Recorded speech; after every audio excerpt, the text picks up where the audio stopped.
Okay, so we're gonna do a lamb curry tonight. And I got a 2-pound boneless lamb shoulder, which I've divided up into 2-inch pieces. I'm following a Mark Bittman recipe. A who recipe? A Mark Bittman. Oh. He's a New York Times writer. Okay.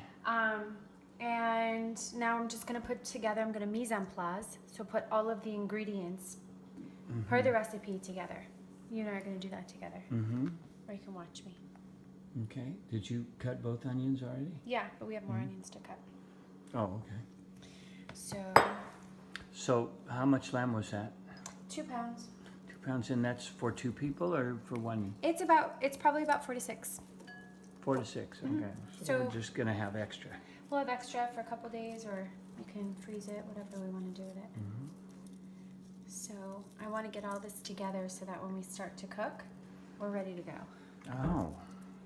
We don't have to be... So do you do that to all the Yes. ingredients, or does it tell you which ones to prepare? It'll tell you. So like right here it says we're going to do 1 large onion halved and sliced, which is this. And we need to do minced garlic and ginger, curry powder, cayenne, chicken stock, yogurt, and chopped cilantro leaves for garnish. So, And it says something about putting all those together in a bowl or something? yeah. Yes, we'll put them all together in a bowl. Slowly. But we'll brown the meat first, and then we'll deglaze the pan. I'll show you how to do it all. Okay. So we're just getting it all together right now. All right. Okay, so all I've done is combined minced garlic and minced ginger, and then 2 tablespoons of curry and a 1/2 tablespoon of cayenne pepper. So I'm just getting all of our ingredients together so that we can start our cooking process. And that's the garlic there? Yeah, I just bought this because I bought this garlic and ginger. It's a heck of a lot easier for you when you're going to use it instead of sitting here slicing and dicing all that stuff. Does it make an appreciable difference in the flavor? I mean, fresh is always best. Better? Yeah. But we cook, I'm cooking daily, so it's getting used pretty quickly, you know? And it's pretty good. Yeah, and speed is an issue for me. Yeah, so to make it efficient. So when I open these packages like this, I need to rip them only halfway the first time? What do you mean? Like you just did? Oh, yeah. I actually need to cut it. It's our delicious bone broth that I'm going to use to deglaze. So the recipe calls for either chicken, vegetable stock, water. In this case, I have bone broth in the fridge. Bone broth and chicken stock, pretty much the same thing. But I happen to have this already thawed out, and I like to try to use as much bone broth or chicken stock as possible. So it's still good for you even though we're cooking it? Yeah, and if we only had like 1/2 cup, and this recipe calls for a cup, I would do 1/2 cup and then fill the rest with water, you know? So it's just whatever we have. This is also going to add like a lot of flavor, not to mention all the trace minerals, the amino acids, like all the stuff that's super good for your bones, ligaments, skin, cartilage, all that stuff. Yeah. Cool. Cool. Okay, so just gonna give the cilantro a little bit of a haircut by kind of going like this instead of taking the time to break it all apart. Oh wow, that's a cool trick. Yeah, super easy. And then we'll line it up, and again, holding the tip of the knife, and either one of these knives will work for this. Go up in a back and forth motion to chop the herbs. And this is a garnish. This could be done as we go along, but I'm just getting everything together for us. Okay. Okay, so the oil heated up, and I took each of the 2-inch pieces of lamb and I dropped them into the hot oil, and I let them get slightly brown on each side, and I'm going to continue to turn them as they brown. The whole time while you cook them? Not the whole time, but I'm just going to give them a nice turn so that we get all edges of it browned. Brown. And I have generously put salt and pepper on it, just really simple, just to kind of get it going. And how long are we going to cook this for? For now, I'm just gonna probably do about 3 minutes on each side, and then I'll remove them from the pan and I'll start to saute the onions that we have. That'll be our next step, and I'll show you that. And are you on a high heat or low heat? Or I'm on a medium? medium to high heat. Yeah, because if we had it too high, it would burn the meat, and we don't want to do that. We want it to like really nicely warm up and hit the brown the lamb. And how do you do the lamb to medium as opposed to medium rare? Just leave it in the pan longer. What do you mean? Like, how do you know? How do it know? Yeah. Well, this is because we're doing it in chunks. This is probably going to be pretty well like cooked through. You know, and usually on a rack of lamb, you'd want it to be medium rare. This is going to be more of a curry, so we'll have, you know, the spices and everything in here, and it'll be something that we'll serve over dal or serve with our the soca pizzas that we're making, which is the gluten-free version of roti that I came up with. Here, I'll slide around here and look at these. Oh, are they in the kitchen? The fridge? The what? Those gluten-free. Oh, I'll show you. Oh, or is that? Yeah, so this is the gluten-free.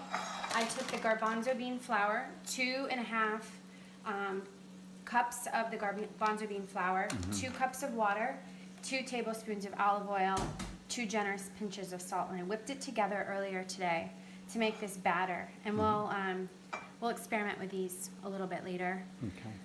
I figured this would be a good option instead of the roti, which is usually a whole wheat based Indian bread, Chapati, or the naan, like or the chapati, anything of those. Yeah. Yeah. This kitchen looks really good on this video. It what? The kitchen looks great. That's interesting because it's so funny, isn't it? I know, but Kinda it really comes out. It's great. Except for our little gravel garden there. Okay, so the meat's pretty well browned, and now I'm going to take it out, transfer it to this plate, and then I'm going to add the onions to our mix, and deglaze the pan essentially. And what does that mean? That means to take all of the little flavorful bits that are sticking to the pan and detach them so that we can create our curry sauce.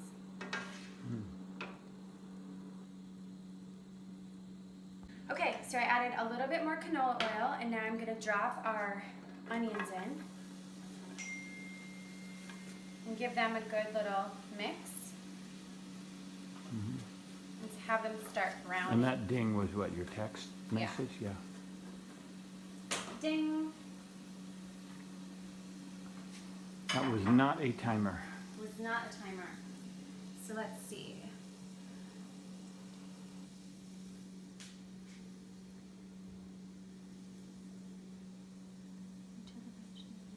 Okay, and then add the garlic, the ginger, the curry, the cayenne. Okay. So we'll have this happen for about 3 to 5 minutes until these vegetables are nice and soft, and then we'll add all of our spices, our ginger and garlic, and our cayenne, and our curry powder. Okay. Cool. Okay, so another super simple recipe for you is going to be roasted cauliflower with curry and lime. And this is out of Gwyneth Paltrow, It's Super Easy book. And I wanted to have you sort of create this one on your own as I guide you, because this is going to accompany our main entree. And it has a few heads of lettuce, or a few heads of lettuce, a few heads of cauliflower. That's too disorienting. And because we have some extra vegetables lying around, I was going to show you how to cut up a zucchini and maybe some of these carrots. I try to keep the zucchinis out of the house, but they just find their way in. I know, I'm always bringing them back, huh? So I'm trying to maybe incorporate just some other vegetables into our mix. Okay. Okay? Okay. So I'm going to throw these carrots in with our cauliflower. and roast them. I think it'll be a nice addition. Kenny's cleaned these, and now what we will do is holding the knife like this, not with your finger above, not with your finger on the side, but holding it with like a nice firm grip, this middle knuckle, this middle finger, the top knuckle against the blade like this. Okay? And as you chop, you want to stand strong and proud, like towards your board, and you want to cut like this in an X motion. When you slice, usually the tip of the blade is down, and it's always a rocking back and forth. You can go forward and slice, or you can go backward and slice. For these, I'm going to do a simple up and down, and I'm going to cut them in an angle. So they're a proper thickness to actually match our cauliflower, because I think they'll cook at about the same speed. So that's my thought process when I'm taking a look at how thick I actually want to make the carrots. So that everything in that pan is going to cook at approximately the same tempo. Yep, at approximately the same time. And then that way, certain things won't be done, you won't burn, etc. Okay.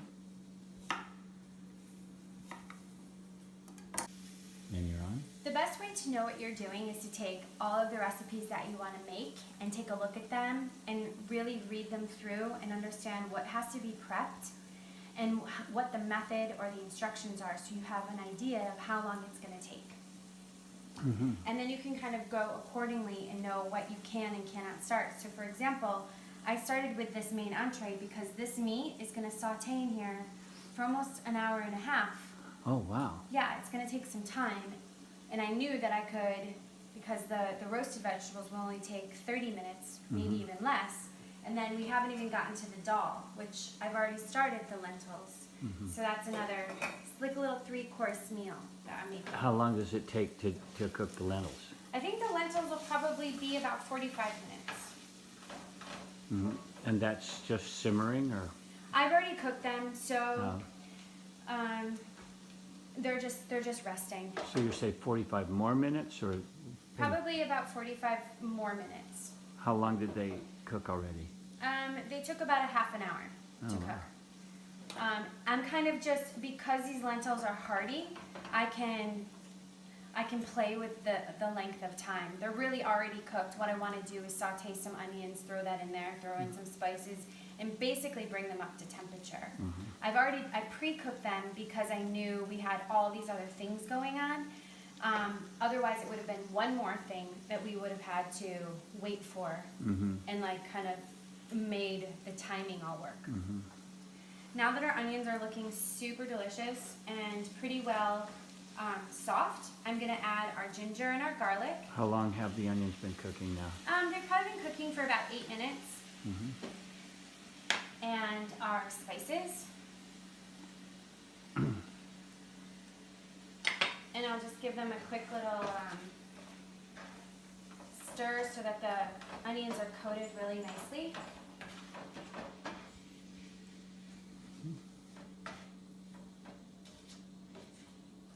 We're going to be able to start smelling our delicious lamb curry.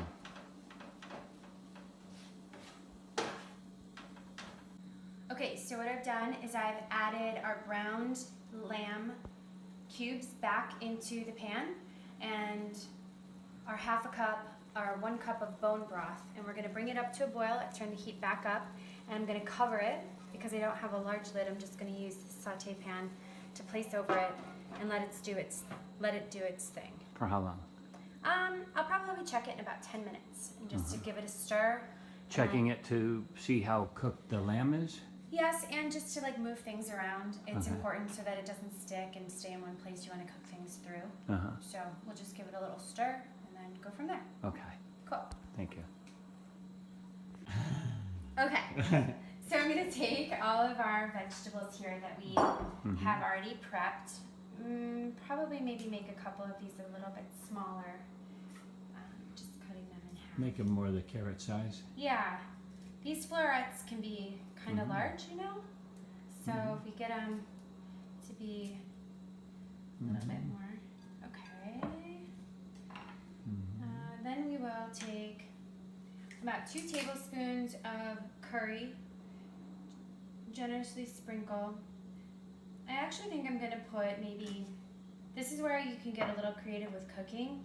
I'm gonna take some fennel seeds, have a few of those, maybe just. What sort of flavor is that? This is an anise flavor. It really brings out. Is that ass flavor? It's an anise flavor. It smells really good. And then I put some turmeric, which is my favorite spice ever because it's super anti-inflammatory. What is it? What is it? Turmeric. Turmeric, or otherwise known as curcumin. Curcumin. Curcumin. Some gram masala, which is another Indian spice. I'm just kind of lightly giving probably about a half a teaspoon of each of these. And because it's here, maybe a little bit of chili powder, just a hint. Perfect. And then I will take about 2 tablespoons of olive oil, which looks like this, and a generous pinch of sea salt. And then we'll mix them together with our hands. This is called love. Called what? Love. Oh. This is when you put all the love into it. You get to infuse it. And the germs, microbes, and antibodies. No, my hands are clean. And so are you. Okay. So then, what I've done is I've set the oven, I've preheated the oven to 450. The high heat at temperature is gonna really make this very, all the sweetness come out of each of the vegetables that we have here, which will be nice in addition to our spicy lamb curry. I'll put these in the oven in probably about 45 minutes because it won't take that long. For now, I'll set them over here. So the timing of this, 45 minutes, and the lentils are 45 minutes? Yeah, so now I'm gonna start the lentils, and what we'll do is I'll just have an idea of how long, once I get into the lentils, I can kind of play with when they'll be ready based on the heat that I put on them. So the roasting is gonna take maybe 20 minutes. What we're most concerned about, or what's really leading our pack here, is gonna be the lamb that we're cooking. So, leader of the pack, the rest will follow. Okay. Cool. Okay. So how do you keep it from having the lamb sit around and get cold while everything else is still cooking? Because the lamb is what's guiding us. The lamb is the leader of the pack. So I'll know based on where the water content is in this pan as to how close we are to actually being done. And also by how the meat is, like how tough it is, if it's, rather we don't want it necessarily tough, but like how cooked through it is. So for now, we'll start on the lentils and see if we can get some flavors into the lentils and let that be on hold. Now we're gonna make soka, which is chickpea flour. I've got 2.5 cups of chickpea flour, 2 cups of water, and 2 generous pinches of salt. I've warmed the pan up with organic canola oil, which is just a neutral high heat. And the way that I'm gonna test the pan to see if it's ready is by dropping a couple drizzles of water in. And now we will pour this in until it gets crispy. The idea is doing it high and quick. And we'll do one at a time. What do you mean high and quick? High and quick, like the spout, you want to be high from the pan and quick because otherwise it'll trickle down. So as you can see, it's starting kind of like a pancake. It'll start to crisp up and create those bubbles. And then hopefully we'll be able to flip it without breaking it. Yeah. Boom. Boom goes the dynamite. Okay, so it's starting to crisp. I'm just going to kind of loosely move the sides to see. Oh, it looks pretty good. Show me what it looks like. like a pancake. Yeah, like a nice little pancake. We'll flip it. Flip it good. Flip it. And then I'll just continue to repeat until all of the liquid is gone. And then we'll keep these in the oven so that they're warm. Okay. So just checking on our meat here. We always want to keep the liquid at a pretty well, you know, see how the meat is right now. It's doing pretty well. It's basically infusing the meat. This should be, when it's done, able to break through pretty well. Just giving it a nice stir, flipping it over. And then I'll put the lid back on. It doesn't have to, all the liquid does not have to be evaporated.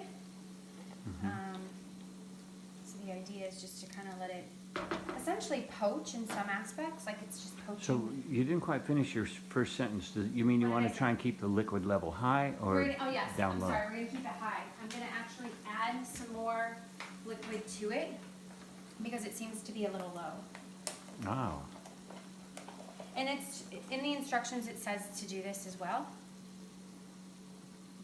It's probably another half a cup, maybe 3/4 of a cup. And give it another stir.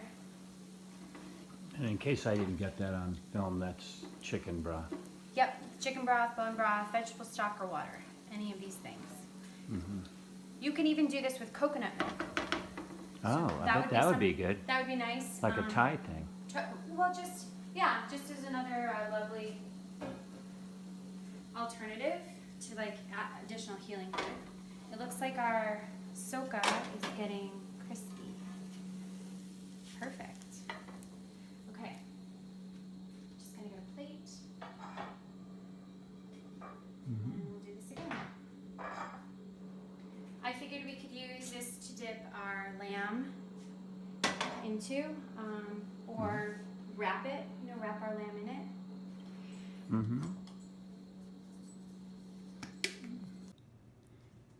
So what we have here is cauliflower and carrots and the lamb, what do you call it? This is just lamb curry. Lamb curry. And it's really good. The flavors are complicated, complex. It actually doesn't need hot pepper, although I probably do it maybe a little habitually, but it's really very good. And this little wrapping thing, The soka, it's a chickpea flour. it's the chickpea. It's perfect. It doesn't get in the way at all. Wonderful. And so this really works, and I will definitely make this myself once you're dead and gone. Good.